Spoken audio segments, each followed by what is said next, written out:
Hi, it's Sue with today's Bible reading for January 25th. I'm reading today Exodus 22 to 24 from the World English Bible.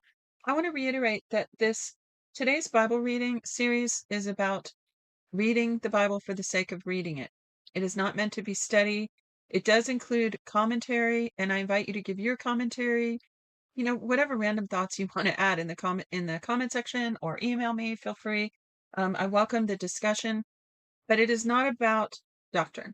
It is not about really meant to be a teaching so much, even though sometimes I'll bring up principles and little aspects of the Bible to make my point with that usually is to help new Bible readers kind of get a grasp on what they're reading. There's some basic principles for reading the Bible that really help you understand it. But the broadcast is about getting through the whole Bible, getting a big picture of it, kind of remembering where things are, getting it sorted in your mind, getting a grasp of the stories, and just letting God speak to us personally through His Word, and to build our faith and to renew our mind. All the things that the Bible says it is to us. I believe the Bible's supernatural. I believe the Holy Spirit speaks through the Word of God, and I believe He speaks other ways as well, not only through this beautiful Word. So that's what the broadcast is about. Just to reiterate that I'm not trying to make it a teaching or a Bible study so much as just a Bible reading. I think people sometimes struggle. They want to read their Bible every day, and this is just a tool to make it easier and a little more fun, I think. All right, chapter 22, verse 1. If a man steals an ox or a sheep and kills it or sells it, he shall pay 5 oxen for an ox and 4 sheep for a sheep. If the thief is found breaking in and is struck so that he dies, there shall be no guilt of bloodshed for him. Wow. So you could kill somebody, a thief who breaks in, and be free from guilt. Interesting. If the sun has risen on him, he is guilty of bloodshed. He shall make restitution. If he has nothing, then he shall be sold for his theft. If the stolen property is found in his hand alive, whether it is an ox, donkey, or sheep, he shall pay double. Now, a couple thoughts that came to mind with this. Some of our laws here in the U.S. are based on principles in the Word. Let's just put it that way. The other thought that came to mind was that these sheep, this is like stealing gold from them. I mean, this was their wealth, right? The wealth of a family was largely based on how much livestock they had, and I'm sure other things as well. But so this is pretty serious when they break in to steal livestock. It's a huge deal. Verse 5. If a man causes a field or vineyard to be eaten by letting his animal loose and it grazes another man's field, he shall make restitution from the best of his own field and from the best of his own vineyard. If fire breaks out and catches in thorns, so that the shocks of grain or the standing grain or the field are consumed, he who kindled the fire shall surely make restitution. And may I just stop and share another thought that came to mind? I just think this gives a little bit of setting, a little bit of perspective to what we're reading. And this is just my thoughts. Because remember when Abraham and Lot came to the land that God gave them, it was pretty vast. I haven't studied this. Go look it up for yourself if you want. But remember, they started running out of room for the two of them, but they only every once in a while ran into other people, other villages, I guess, or nomadic tribes, whatever they were. And so fast forward all the way to here with Moses and these millions of people that came out of Egypt, they had to make laws and some social boundaries because now they're crowded, right? Okay, I've got my livestock next to your vineyard. They had to start making some boundaries. What's that old adage? Good fences make good neighbors, right? So I think it's interesting that now that they're out there and they're interacting with each other all the time, new rules, new location, new situation, new rules. They had their own set of social structure back in Egypt, which is completely different. So now they're establishing their identity as a people and their society and their culture. They're reestablishing all this brand new here in the wilderness. Verse 6. If a fire breaks out and catches in thorns so that the shocks of grain or the standing grain of the field are consumed, he who kindled the fire shall surely make restitution. If a man delivers to his neighbor money or stuff to keep, and it is stolen out of the man's house, if the thief is found, he shall pay double. If the thief isn't found, then the master of the house shall come near to God to find out whether or not he has put his hand on the neighbor's goods. For every matter of trespass, whether it is for ox, for donkey, for sheep, for clothing, or for any kind of lost thing about which one says, "This is mine," the cause of both parties shall come before God. He whom God condemns shall pay double to his neighbor. Now notice, they're coming before God, not an earthly judge, not an earthly king, not yet. They'll get there. If a man delivers to his neighbor a donkey or an ox or a sheep or any animal to keep, and it dies or is injured or driven away, no man seeing it, the oath of Yahweh shall be between them both. He has not put his hand on his neighbor's goods, and its owner shall accept it, and he shall not make restitution. But if it is stolen from him, the one who stole shall make restitution to its owner. If it is torn in pieces, let him bring it for evidence. He shall not make good that which was torn. If a man borrows anything of his neighbor's, and it is injured or dies, its owner not being with it, he shall surely make restitution. That's why I don't like to borrow things from my neighbors, by the way. What if it breaks, right? If its owner is with it, he shall not make it good. If it is a leased thing, it came for its lease.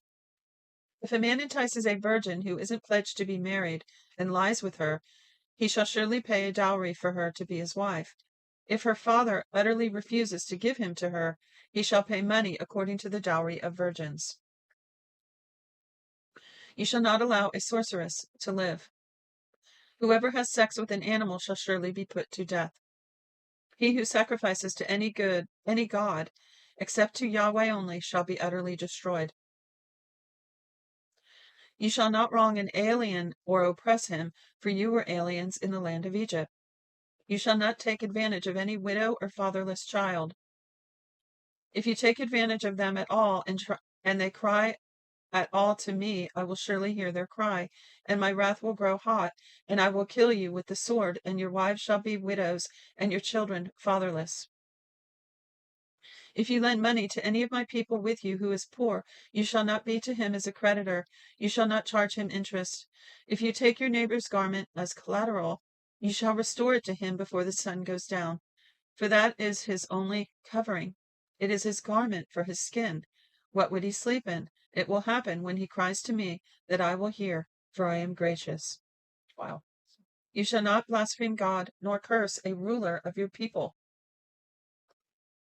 You shall not delay to offer from your harvest and from the outflow of your presses. You shall give the firstborn of your sons to me. You shall do likewise with your cattle and with your sheep. It shall be with its mother 7 days, then on the 8th day you shall give it to me. You shall be holy men to me. Holy, set apart is what that means. You shall be holy men to me, therefore you shall not eat any meat that is torn by animals in the field. You shall cast it to the dogs. You shall not spread a false report. Don't join your hand with the wicked to be a malicious witness. You shall not follow a crowd to do evil. You shall not testify in court to side with a multitude to pervert justice. You shall not favor a poor man in his cause. If you meet your enemy's ox or his donkey going astray, you shall surely bring it back to him again. If you see the donkey of him who hates you fallen down under his burden, don't leave him. You shall surely help him with it. I'm not sure I was right about that, about not coming before an earthly judge or king, because, well, definitely not a king yet. But remember back a few chapters back when the people would come before Moses, and then he delegated people to judge over them, to judge between them in civil cases. I guess civil and criminal. I'm just thinking out loud here. So that makes me curious. Obviously, I haven't been taught this yet, about this thing about bringing them before God. It's pretty interesting here. Verse 6, you shall not deny justice to your poor people in their lawsuits. Keep far from a false charge, and don't kill the innocent and righteous, for I will not justify the wicked. You shall take no bribe, for a bribe blinds those who have sight and perverts the words of the righteous. That's a great memory verse right there. You shall take no bribe, for a bribe blinds those who have sight and perverts the words of the righteous. You shall not oppress an alien, for you know the heart of an alien, since you were aliens in the land of Egypt. For 6 years you shall sow your land and gather in its increase. But the 7th year you shall let it rest and lie fallow, that the poor of your people may eat, and what they leave the animal of the field shall eat. In the same way you shall deal with your vineyard and with your olive grove. 6 days you shall do work, and on the 7th you shall rest, that your ox and your donkey may have rest, and the son of your servant and the alien may be refreshed. Be careful to do all things that I have said to you, and don't invoke the name of other gods, or even let them be heard out of your mouth. You shall observe a feast to me 3 times a year. You shall observe the feast of unleavened bread. 7 days you shall eat unleavened bread, as I command you, at the time appointed in the month of Abib. It's around April, by the way. For in it you came out of Egypt, and no one shall appear before me empty. And the feast of harvest, the first fruits of your labors, which you shall sow in the field, and the feast of ingathering, at the end of the year, when you gather in your labors out of the field. 3 times in the year all your males shall appear before the Lord Yahweh. You shall not offer the blood of my sacrifice with unleavened bread. The fat of my feast shall not remain all night until the morning. You shall bring the first of the first fruits of your ground into the house of Yahweh your God. You shall not boil a young goat in its mother's milk. Behold, I send an angel before you to keep you by the way and to bring you into the place which I have prepared. So nowadays when I read, I always take note when there's an angel or some kind of supernatural being present. So there's an angel.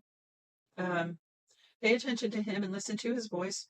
Don't provoke him, for he will not pardon your disobedience, for my name is in him.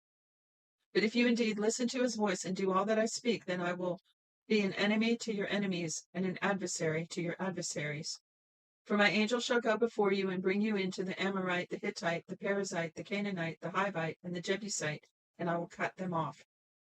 You shall not bow down to their gods, nor serve them, nor follow their practices, but you shall utterly overthrow them and demolish their pillars. You shall serve Yahweh your God, and he will bless your bread and your water, and will take sickness away from among you. No one will miscarry and be barren in your land. I will fulfill the number of your days. I will send my terror before you, and will confuse all the people to whom you come, and I will make all your enemies turn their backs to you. I will send the hornet before you, which will drive out the Hivite, the Canaanite, and the Hittite from before you. I will not drive them out before you in 1 year, lest the land become desolate, and the animals of the field multiply against you. Little by little I will drive them out from before you, until you have increased and inherit the land. I will set your border from the Red Sea even to the Sea of the Philistines, and from the wilderness to the river, for I will deliver the inhabitants of the land into your hand, and you shall drive them out before you. You shall make no covenant with them, nor with their gods. They shall not dwell in your land, lest they make you sin against me, for if you serve their gods, it will surely be a snare to you. He said to Moses, Come up to Yahweh, you and Aaron, Nadab and Abihu, and 70 of the elders of Israel, and worship from a distance. Moses alone shall come near to Yahweh, but they shall not come near. The people shall not go up with him. Moses came and told the people all Yahweh's words and all the ordinances, and all the people answered with one voice and said, All the words which Yahweh has spoken we will do. Moses wrote all Yahweh's words, then rose up early in the morning and built an altar at the base of the mountain with 12 pillars for the 12 tribes of Israel.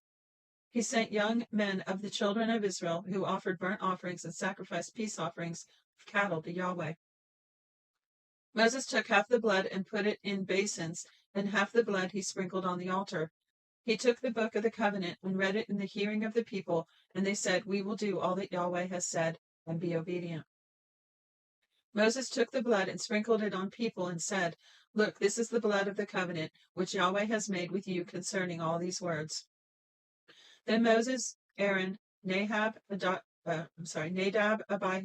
and 70 of the elders of Israel went up. They saw the God of Israel. Under his feet was like a paved work of sapphire stone, like the skies for clearness. He didn't lay a hand on the nobles of the children of Israel. They saw God and ate and drank. Boy, that's a powerful verse right there. They saw the God of Israel. And when it says they saw under his feet was like a paved work of sapphire stone, it makes me think they saw the throne of God, because that's a sapphire floor there, I believe. You can look that up. Check me. Verse 12. Yahweh said to Moses, "Come up to me on the mountain and stay here, and I will give you the stone tablets with the law and the commands that I have written, that you may teach them." Moses rose up with Joshua his servant, and Moses went up onto God's mountain. He said to the elders, "Wait here for us until we come again to you. Behold, Aaron and Hur are with you. Whoever is involved in a dispute can go to them." Moses went up on the mountain, and the cloud covered the mountain. Yahweh's glory settled on Mount Sinai, and the cloud covered it 6 days. The seventh day he called to Moses out of the middle of the cloud. The appearance of Yahweh's glory was like a devouring fire on the top of the mountain in the eyes of the children of Israel. Moses entered into the middle of the cloud and went up on the mountain. Moses was on the mountain 40 days and 40 nights. And that's the end of today's reading. Oh, they're just too short. We get left hanging. Yeah, it makes you just want to turn the page and keep reading. But I'm going to stop right there. Thank you so much for joining me. Be sure to check the description for helpful links and information in the email to get your free 1-year Bible. If you don't want one for you, just get one for a gift for somebody else. Till next time, God bless you.